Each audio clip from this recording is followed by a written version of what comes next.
During our final year at university, while hanging out with friends, I met Olivia at a local club as she was celebrating her 21st birthday. I accidentally collided with her table, spilling her drink into her lap. After a few awkward moments and heartfelt apologies, we started talking while cleaning up the mess. It made me wonder about love at first sight. Regardless, it felt like an inexplicable chemistry was drawing us together like a magnet. From that night on, we began dating and were inseparable. A year later, we exchanged vows, marking the beginning of our life together. My name is Michael, but everyone calls me Mike. With my accounting degree, I became a certified public accountant at a prominent Atlanta firm.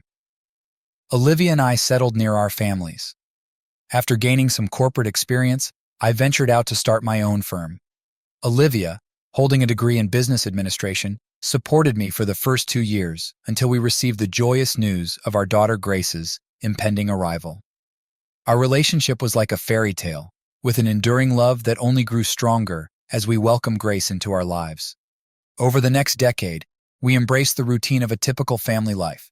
I focused on growing my business, while Olivia managed household affairs and raised our daughter. Our intimate life was satisfying, typically 3 times a week, driven by pure love and mutual respect. We avoided intense experimentation, but found joy in our shared experiences. Olivia preferred lingual stimulation, a pleasure I gladly provided on special occasions, happening less than 10 times during our marriage. Content with our life, I never pressured her, cherishing the harmony in our relationship. From the day we exchanged vows, Olivia's constant attentiveness manifested in kisses, hugs, and shared moments whenever we were together. The incredible closeness in our marriage filled every second with love. Despite initial skepticism from friends who doubted our affection would endure, they eventually recognized the uniqueness of our bond. When Grace turned 10, Olivia expressed her desire to return to work. With Grace's established routine, coming home from school at 3:30 p.m., Olivia felt reluctant to stay at home daily and yearned to rejoin the workforce. After extensive discussions, we formulated a plan to ensure Grace received the attention she needed. Olivia secured a position as a personal assistant to James, a lawyer 10 years her senior. The job's favorable hours allowed Olivia to be home by 4 p.m. every day, maintaining her presence for Grace. Our family grew stronger over time, residing in a comfortable apartment within an upscale complex, complete with a country club membership. Our financial stability allowed us to save for Grace's college and our retirement. We lived a blessed life, free from health, financial, and happiness concerns. Expectedly, our intimate life underwent changes after a decade of marriage, slowing down to twice a week, usually on Friday and Saturday nights. While our routine became somewhat predictable, our love endured, and we continued to revel in our closeness. Olivia's unwavering attentiveness and displays of love persisted throughout the years, making our shared moments more fulfilling than our physical expressions of love. Receiving spontaneous kisses and hugs and acknowledging her love overwhelmed me. It was the most significant aspect of our marriage. I reciprocated the affection, but Olivia consistently ensured I understood the depth of her love. Grace joined the math club, staying after school, and returning home around 5 p.m. Simultaneously, Olivia began working late 2 nights a week, coinciding with Grace's schedule. We ensured our schedules matched to avoid leaving her alone. James, Olivia's boss, earned a promotion to senior partner in his father-in-law's firm, resulting in Olivia working a few extra hours on Tuesdays and Thursdays.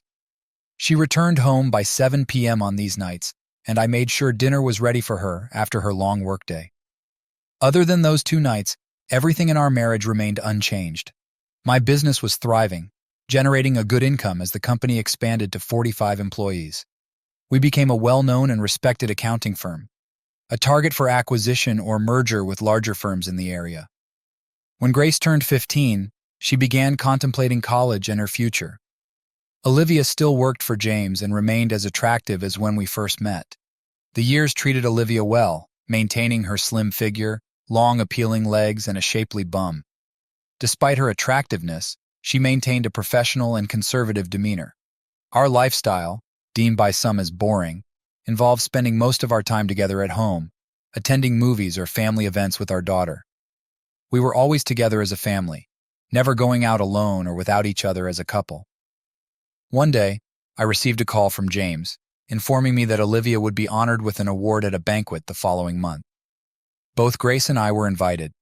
Proudly, I accepted the invitation and revealed to Grace that her mother would receive an award for professional excellence. Since it was a surprise, they wanted us there, and usually these meetings were for staff only, so we were asked to keep it a secret until the award ceremony. In the last 5 years since Olivia started working for James, she consistently delivered excellent work, contributing to her increased happiness at home and boosted self-esteem. I knew she worked hard and was well-liked in her company, and now hearing about their desire to show appreciation made Grace and me proud. Olivia informed us about an upcoming business meeting at the hotel, where she had to work late and give a presentation to the entire company. She had been looking forward to the presentation for weeks, spending countless hours preparing. Unaware of our invitation and her impending award, she was in for a big surprise. Grace and I were buzzing with excitement, eager for the big reveal. To make the evening special, I took Grace shopping for a new dress, and I bought a new suit, wanting to make Olivia proud of us. On the night of the ceremony, Olivia wore a stunning knee-length dress with a back cutout that balanced professionalism and allure, showcasing her beautiful curves. At 37, she was still as captivating as ever. Before the limo arrived to take her to the meeting, Grace and I hugged her, wishing her luck. Once she left, we had 2 hours to get ready. We dressed promptly and arrived at the event about 30 minutes before her presentation. A host greeted us warmly and seated us at a central table with a perfect view of the stage. Everyone there seemed to adore Olivia, and they treated Grace and me like honored guests. We felt incredibly proud to be there for her. As the lights dimmed, the event kicked off with the introductions of the firm's key figures. James, the senior partner, gave a brief overview of the company's successful year, and then introduced Olivia to speak about the past year's achievements. She took the stage, radiating her usual beauty, and I could see the pride in Grace's eyes. Olivia spoke with confidence and poise, detailing the company's accomplishments and future projects. Her presentation lasted about 10 minutes, after which she handed the stage back to James. James embraced her and then addressed the audience, praising Olivia's contributions over the past 5 years. He emphasized her vital role in the company's success and announced that she would be receiving the Chairman's Club Award, the company's highest honor. Olivia accepted a sizable plaque and a $10,000 check with tears in her eyes. She turned to look at Grace and me, and we shared a moment of immense pride, surrounded by congratulatory hugs from those at our table. Brimming with joy, we headed to get drinks.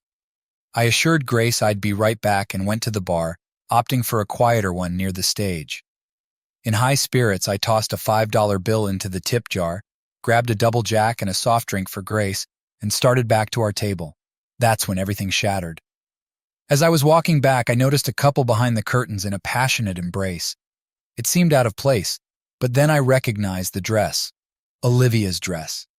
Frozen, I watched as Olivia and James shared an intimate kiss.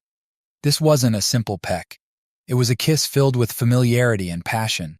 I felt like I was outside my body, standing there with 2 drinks in my hands, unable to move or speak. Eventually, they noticed me. Olivia's face turned pale. In shock, I dropped one of the drinks and turned back to the table. Olivia quickly caught up with me, trying to explain, but I was numb. I nodded absently and sat down, my mind racing. I had just seen my wife, the mother of my child, in the arms of another man.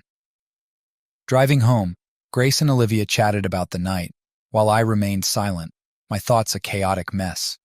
Both of them tried to engage me, but I couldn't muster a response. Olivia, sensing my turmoil, attempted to console me with extra affection, but it only made things worse. I was too hurt, too angry. That night, I pretended everything was fine for Grace's sake, but she knew something was wrong. She hugged me goodnight, offering her support, and I managed to give her a weak smile. Later, when Olivia joined me in the bedroom, she tried to talk, but I couldn't face her. She asked if I was okay, but I turned away, the anger boiling inside me. Her attempts at comfort fell flat, and I barely slept. The next morning, sunlight streamed into the room, marking the start of what I knew would be a difficult day. The memory of the previous night replayed in my mind as I got out of bed. After washing up, I returned to the bedroom. Olivia was awake, watching me nervously. "Good morning, sweetheart. Did you sleep well?" she asked, her voice tentative. Ignoring her question, I pulled on a pair of jeans and a t-shirt. As I was about to leave the room, I turned to her with a look of pure resentment and asked, "How long?" She didn't answer, just stared at her hands. I walked out, leaving her to her silence. I needed space, time to think. Breakfast was a blur as I tried to process everything. I knew our lives were about to change, and I dreaded the conversations that lay ahead. Olivia knew she had to come clean because she understood I would see through any lies. We had always been incredibly close, and she'd never given me a reason to suspect she wanted another man. Her affection had never waned. She still hugged and kissed me all the time. How could she act so lovingly towards me if she was having an affair? If she was involved with James, how could she show me such love? Could the woman I cherished really be unfaithful? Realizing it was time to face the truth, I drove home and found Olivia on the patio with a cup of coffee, staring out at the lake. Without a word, I poured myself a cup, sat down next to her and asked, "How long?" After a few minutes of silence, tears began to stream down Olivia's face. The revelation that followed sent a chill down my spine and made me feel physically ill. In a soft, tearful voice, she confessed it had been going on for 3 years. I asked for confirmation and she nodded, explaining it happened on the nights I worked late. "Yes," she whispered. I sat there in stunned silence before finally breaking it. Trying to wrap my head around it, I realized that the 2 nights a week she claimed to work late were the times she was with James. Seeking further clarification, I asked if my understanding was correct.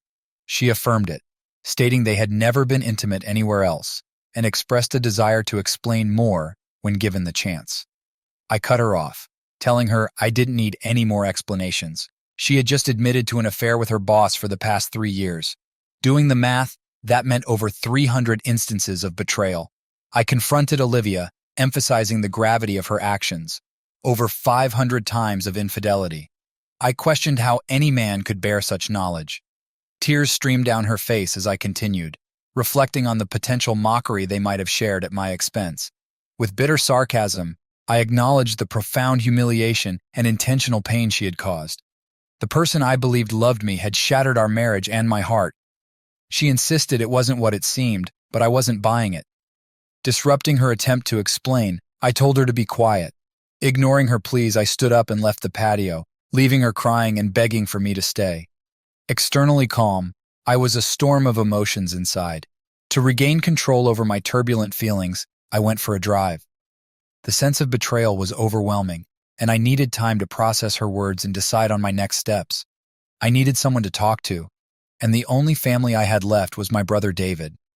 We had been close growing up, but our lives had diverged significantly.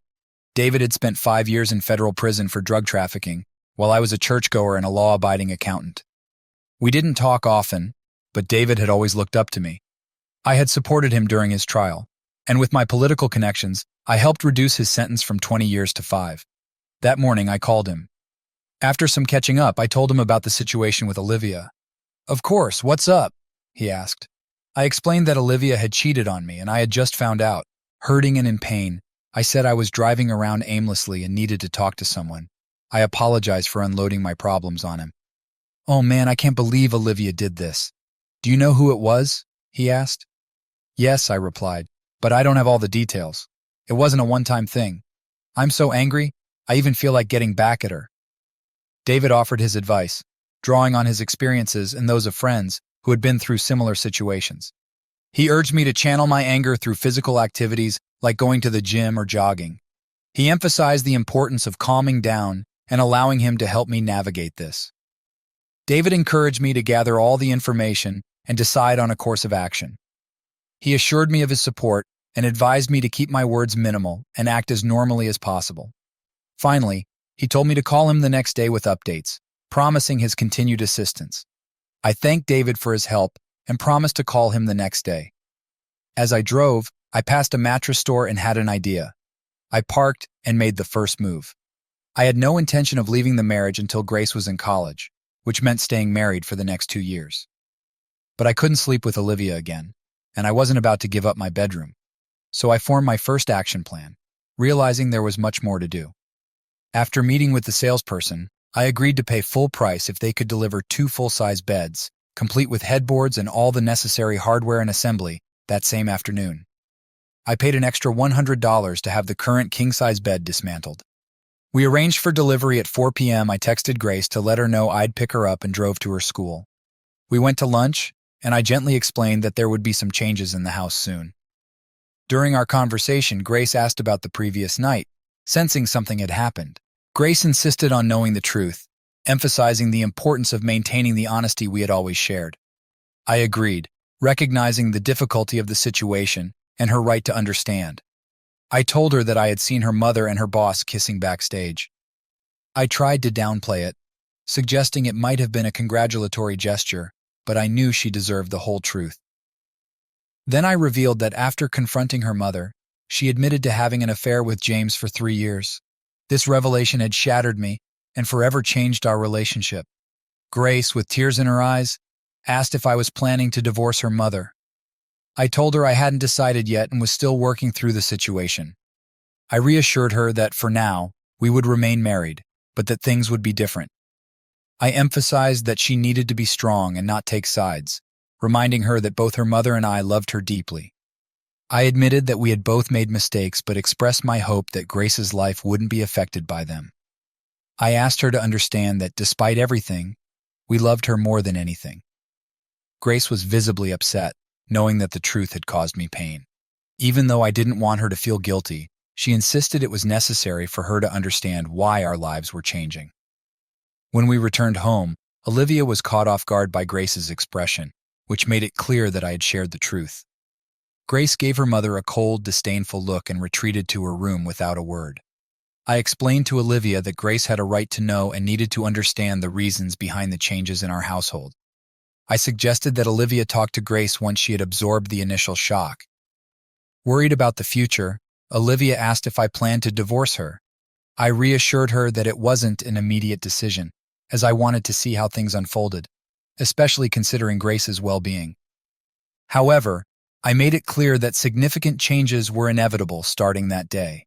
Olivia pleaded with me to let her explain and begged for my understanding, emphasizing that she still loved me and wanted to save our marriage. I confronted her, pointing out that she had willingly engaged in an affair with James over 500 times without my knowledge. I expressed disbelief that she thought there was anything she could say to make things right. I told her that what truly hurt me was the loss of the closeness we once shared. I declared that I could no longer share that intimacy with her, and conveyed the emotional toll it had taken on me. I told her I would no longer go to bed with her, or make love, and expressed the sorrow I felt in losing the small gestures of affection like kisses and hugs. Acknowledging the inevitable changes in our relationship due to her betrayal, I declared that I would no longer be faithful and would seek other lovers. This was a departure from my previous stance, as I had never considered such actions before. I concluded by asserting that she could continue seeing her lover because she would no longer receive anything from me. My words hit her like a blow. She physically recoiled, losing her balance and collapsing onto the couch, stunned. Olivia had obviously not grasped the full consequences of her infidelity. I told her that I couldn't remain faithful after her betrayal, given the magnitude of her actions. I expressed my intention to seek other relationships, a decision driven by the pain she had caused. As our conversation continued, the doorbell rang, providing a timely interruption. I let in the installers who had arrived to remove our shared bed. I explained to Olivia that due to our strained relationship, I had purchased 2 new beds to replace the old one. The installation process was already underway. Olivia questioned the presence of the installers and the reason behind the changes. I clarified that since I had decided never to share a bed with her again, it wouldn't be fair for either of us to move into the guest room. Therefore, I had bought 2 separate beds. Our current bed was being removed, and new ones were being set up. I informed her that she had the option to exchange her mattress within 90 days if she didn't like the one I had chosen. In shock, Olivia asked, "We're going to sleep in separate beds?" I explained that it wouldn't be fair for either of us to give up our shared bedroom, especially since our closeness had ended. I expressed disbelief at the situation and the necessity for these changes. I reminded Olivia of her affair with her boss, emphasizing that it had occurred over 500 times behind my back. I watched as the men removed the bed we had shared for years, feeling a mix of pain and regret. the regret of being married to someone who had betrayed me so deeply. The following day, I called my brother David and revealed the shocking truth about Olivia's affair with her boss. I expressed my astonishment at the revelation that she had been involved with him twice a week for the past 3 years, amounting to over 500 instances. I admitted to feeling blindsided and humiliated, unsure of how to move forward. I told David that the man involved was Olivia's boss, James Blake, and expressed my deep dissatisfaction with the situation. David sympathized, acknowledging the unfortunate circumstances. I then shared my desire for James to experience significant consequences for his role in the affair. David asked about my plans regarding Olivia, and I expressed my intention to divorce her. After Grace started college, I decided it was time to make Olivia's life as difficult as possible. I planned to shut her out completely, ensuring her existence was lonely and miserable. I warned her that if she attempted to initiate a divorce before Grace finished college, I would expose her infidelity and ruin her career. David, concerned for my well-being, offered to handle James Blake, but I cautioned him against doing anything that could lead to legal trouble. I insisted on managing the situation responsibly. David understood and promised to avoid actions that might jeopardize his safety. We ended our conversation with a promise to talk again soon. The following weeks were tense and fraught with stress at home. Olivia made several attempts to engage me in conversation, but I only responded with monosyllables. Her frustration was palpable as she tried to mend the rift, but I remained hurt, angry, and unyielding. I immersed myself in work, staying late at the office and avoiding home on weekends. The atmosphere at home was thick with tension, and everyone was on edge, anticipating an outburst from me. One night, after a grueling day at work, I found Olivia waiting in bed, hoping to talk. It was a painful reminder that after years of sleeping with the woman I loved, I was now confined to a separate bed just a few feet away from hers. I wasn't sure how I was going to endure this for the next 2 years until Grace left for university. After my shower, as I lay down in bed, Olivia tried to start a conversation by asking about my day. I gave a curt "good" in response. She acknowledged that I wanted nothing to do with her, but expressed her love and a desire to improve our relationship. She even suggested quitting her job to be more present for me, proposing we didn't need the extra money. She asked for my thoughts on the matter. Her attempt to use terms of endearment and closeness ignited a rage in me. I sat up and harshly told her I didn't care what she did with her life. I made it clear that I no longer wanted any romantic involvement with her. Tears filled my eyes as I expressed the deep emotional impact of her betrayal. As I turned over and tried to sleep, I could hear Olivia sobbing, realizing the depth of my pain. She pleaded for a chance to talk, acknowledging her regret and sorrow for her actions. She expressed her love for me, the anguish caused by our lack of physical connection, and the heartbreak from the coldness between us. She confessed she didn't know how to fix things, but wanted to try. Olivia also mentioned the toxic tension in the house and her concern for Grace, who was clearly affected by the strained atmosphere.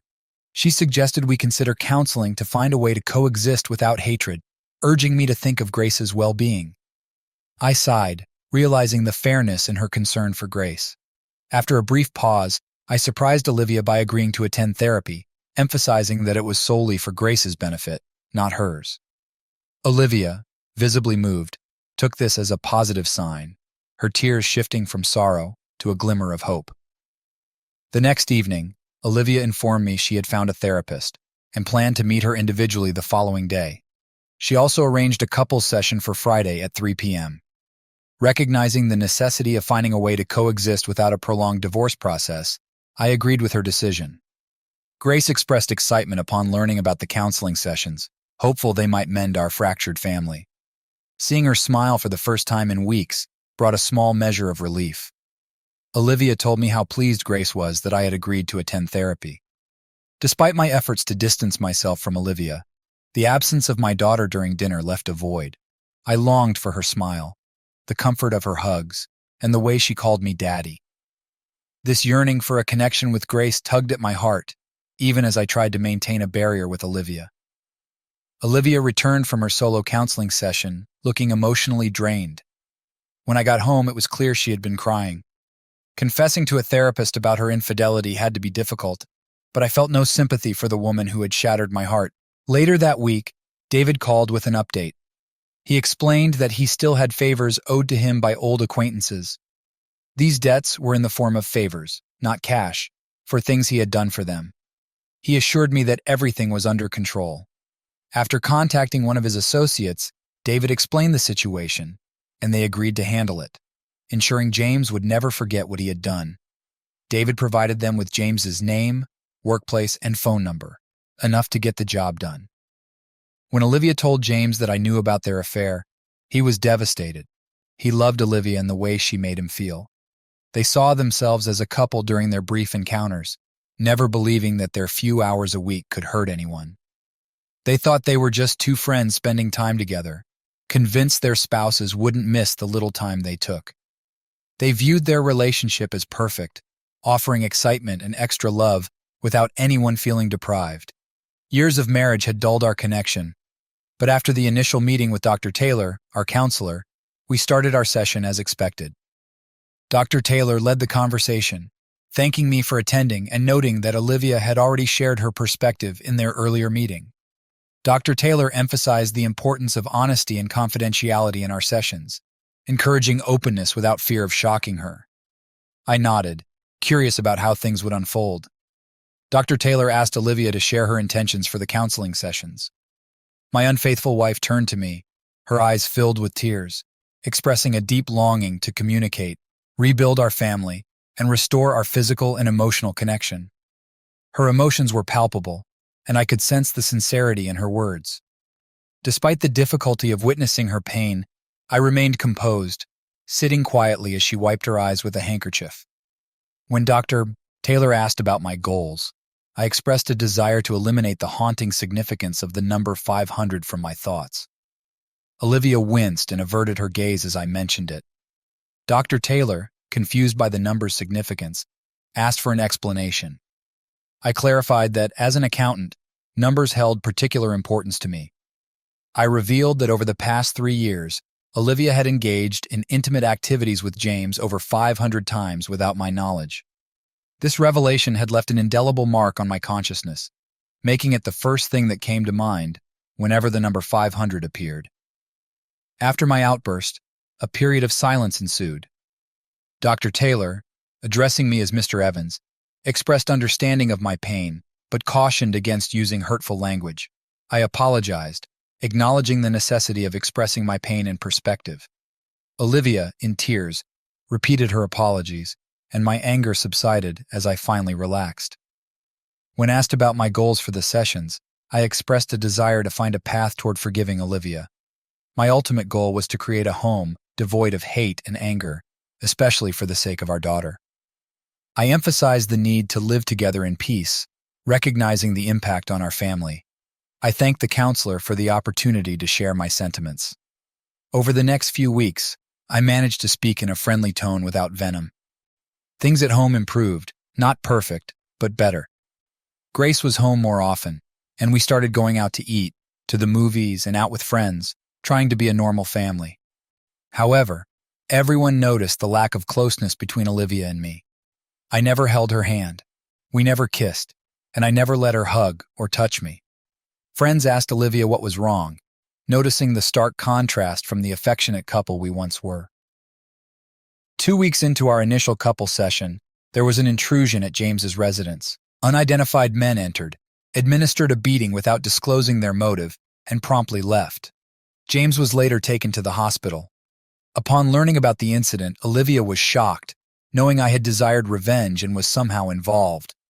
That night, she recounted the attack on her boss, watching for my reaction. A small grin flitted across my face as I responded, "Wow, that's something," and resumed reading my book. Struck by my indifference, Olivia inquired about my feelings for James, to which I retorted, "Oh, I am so sorry your lover got hurt. Do you want me to send him flowers, or should we go see him, darling?" She looked away, and the conversation ended. Olivia sensed my responsibility for the incident and knew that expressing remorse for James could undo all the progress we had made. Later that week, I received a text from David with a thumbs-up emoji, marking our last contact for several months. As things cooled down, I wondered if the police would uncover the affair and question me about the attack, but that never happened. The police put the report on an open case file, and shifted their focus to other crimes. Several months passed, and as promised, I began dating and going out late.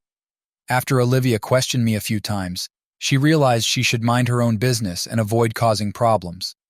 I clarified that we were husband and wife in name only, cohabiting for the sake of our daughter.